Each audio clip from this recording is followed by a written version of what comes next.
नमस्कार सम्पूर्ण दर्शकबिन मेरो भिडियो हेरेर साथ र सपोर्ट दिनुहुने सम्पूर्णलाई नमस्कार नमनदेखि र मलाई चाहिँ भ्युज एकदमै कम आएको छ, सब्स्क्राइब पुगेको छैन।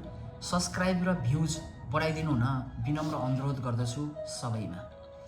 मैले आज तपाईहरुलाई के भन्न लागेको छु भने आज एकदमै इम्पोर्टेन्ट प्रशंसा छ। मैले धेरै सर्च गरेर यो कुराहरु मैले भनेको अहिले नयाँ अपडेटहरु के भएको छ त पोर्चुगलमा चाहिँ D1 भिजा एप्लाई गर्दाखेरि नयाँ प्रोसेसिङहरु के भएको छ भनेर म तपाईहरुलाई VFS मा जाँदाखेरि के डकुमेन्ट चाहिन्छ मेन डकुमेन्ट चाहिँ तपाईहरुलाई भन्दै छु।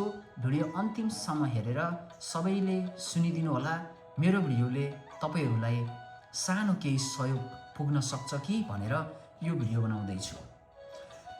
VFS मा जाँदाखेरि डकुमेन्ट लाने डकुमेन्टहरु एकदमै इम्पोर्टेन्ट डकुमेन्टहरु भनेको पुलिस रिपोर्ट फर्स्टमा। तर पुलिस रिपोर्टमा चाहिँ इन्डियाको नयाँ दिल्लीमा छाप हानेको र नेपाल एम्बेसीमा छाप हानेको दुईटा छाप चाहिँ पुलिस रिपोर्टमा हुनुपर्छ। यदि तपाईले नेपालमा छाप हान्नु भयो र इन्डियामा छाप हान्नु भएको छैन भने भिजा रिजेक्सन हुने सम्भावना धेरै हुन्छ, भिजा रिजेक्सन हुन्छ। अर्को मेडिकल रिपोर्ट। मेडिकल रिपोर्ट एकदमै इम्पोर्टेन्ट छ, एकदमै इम्पोर्टेन्ट मेडिकल रिपोर्ट। 3 मा ट्राभल इन्स्योरेन्स भन्छ, त्यसलाई चाहिँ डोमी टिकट भन्छ। अन वेको डोमी टिकट अनिवार्य रूपमा बनाउनै पर्छ। 4 मा डेट अफ बर्थ इंग्लिशमा चाहिन्छ तपाईको।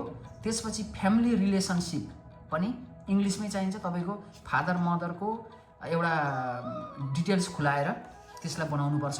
र यदि फ्यामिलीमा म्यारिड हुनुहुन्छ र फ्यामिलीमा बच्चाहरु बेबीहरु हुनुहुन्छ भने त्यसलाई खुलाएर चाहिँ फ्यामिली रिलेसनशिप र डेट अफ बर्थ को सर्टिफिकेट इंग्लिशमा बनाएर लैजानु पर्छ। त्यसमा 6 नम्बरमा डोमी टिकट भयो। 7 नम्बरमा नर्मल सिभी तपाईहरुको एक्सपिरियन्स सिभीहरु राखेर अगाडि चिटिक्क राम्रो फोटो राखेर एकदमै बवाल बनाएर चाहिँ लैजानु पर्छ। किनभने तपाईको सिभीबाट पनि गेस गर्न सक्छ जुन आइमामा तपाईको डकुमेन्ट गइसकेपछि ओहो यो मान्छे जेन्युइन छ, राम्रो छ, एकदम बेस्ट छ भनेपछि तपाईले भिजा दिन सक्छ। त्यसपछि 8 नम्बरमा एनी एक्सपिरियन्स सर्टिफिकेट। नेपालमा के गर्दै हुनुहुन्छ एक्सपिरियन्स, तपाई बाहिरबाट विदेशबाट चाहिँ नेपाल जानु भएको हो कि एक्सपिरियन्स सर्टिफिकेट एकदमै इम्पोर्टेन्ट हुन्छ। 9 मा एजुकेसन सर्टिफिकेट, तपाईले कतिसम्म पढ्नु भएको छ त्यसलाई पनि खुलाउनु भने बेस्ट हुन्छ। 10 मा ओर कन्ट्याक्ट र हाउजिङ, तपाईलाई जहाँबाट एनाउन्स गरेर जहाँबाट तपाईलाई चाहिँ D1 भिजाको एप्लाई गरिएको, जहाँबाट तपाईलाई VFS को अथवा वर्क परमिट दिएको छ त्यहाँको प्रुफ चाहिँ सबै लिएर जानुपर्छ है। र यति बुझाएको तपाईको VFS गरेको 10 देखि 19 डेज 90 दिन भित्रमा तपाईको VFS बाट भिजा आइसकेको हुन्छ, रिजेक्ट हुन्छ अथवा भिजा आउँछ भन्ने कुरा चाहिँ 10 दिनदेखि 90 दिन भित्रमा चाहिँ तपाईको रिजल्ट आइसक्छ। र VFS मा जानुभन्दा पहिला कुन VFS हो भनेर कन्फर्म गर्नु होला। किनभने इन्डियामा 3 वटा VFS छ, एउटा नयाँ दिल्लीमा छ र दुईटा चाहिँ म कन्फ्युज भएँ, मैले त्यो लोकेसन हेरिन। र हाम्रो प्रायजसो नेपालीहरुले चाहिँ गर्ने एप्लिकेसन दिने भनेको चाहिँ VFS गर्ने भनेको चाहिँ इन्डियाको नयाँ दिल्लीबाट नै हुन्छ हैन। र नयाँ दिल्ली जुन अहिले सरेको भन्ने खबर सुनिएको छ, त्यो सरेको रहेछ भने तपाईले गुगलमा सर्च गरेर कहाँनिर चाहिँ अहिले नयाँ दिल्ली जुन VFS सरेको छ त्यहाँ गएर चाहिँ तपाईहरुले VFS गर्नु होला। र VFS भित्र बुझाउने चार्ज भनेको तपाईको 19,500 आईसी तपाईले चाहिँ त्यो एक्सचेन्ज गरेर लिएर जानुपर्छ। र कतिपय पैसा चाहिँ एमबीसी जुन एजेन्टले दिन्छ, तर एजेन्टले दिएन भने एजेन्टले त्यो त्यतिखेर पनि दिदैन, किनभने भिजा लागिसकेपछि अरु एमाउन्टमा चाहिँ काटेर पैसा मिलाउने हो। तर तपाईहरुले चाहिँ यताउता त्यहाँ बस्ने खर्चदेखि लिएर यताउता गर्दाखेरि चाहिँ तपाईको 20-22,000 आईसी चाहिँ लिएर जानु होला। किनभने होटलमा बस्नुपर्छ, एक दिन बस्यो आनन्दले फ्रेश भएर चाहिँ VFS गरेर आउनु होला है। र VFS गर्दाखेरि चाहिँ 3 वटा क्याटेगोरी हुन्छ। एउटा 19,500 आईसी को छ, त्यसपछि 16,500 आइसीको छ, 14,500 आइसीको छ होइन। तर तपाईँहरूले भिएफएस गर्दाखेरि चाहिँ लोभ नगर्नु होला, किनभने एकदमै जेन्युन तरिकाले राम्रो एक्सपेन्सिभ होला नै गर्नु, किनभने त्यो भिजा त्यसमा गरिसकेपछि नर्मली रूपमा पेपरहरू पनि राम्रोसँग हेरिन्छ होइन, सबै कुराहरू चाहिँ मिलाएर तपाईँहरूलाई दिन्छ।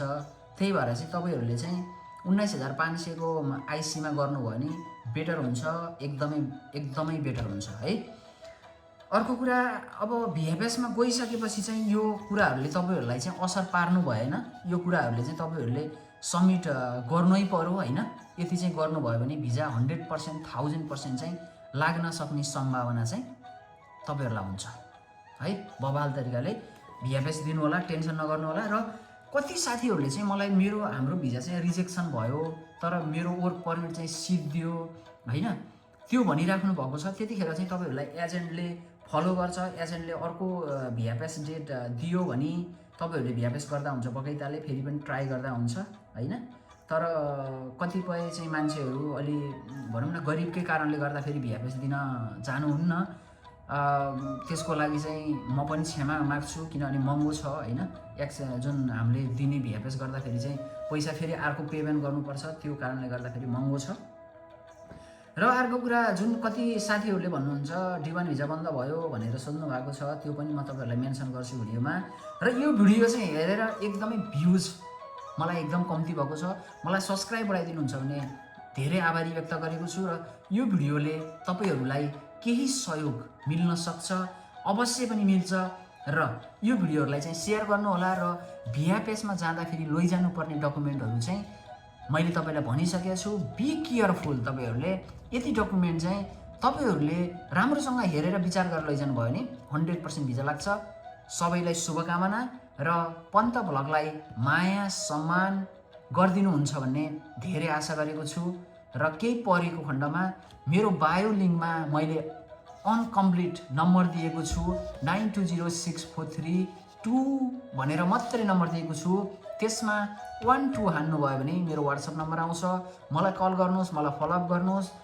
म तपाईँहरूको वर्क पर्मिट पनि चेक गरिदिन्छु, एभ्रिथिङ म चेक गर्न म तपाईँहरूलाई समय दिन्छु मेरो भएसम्म।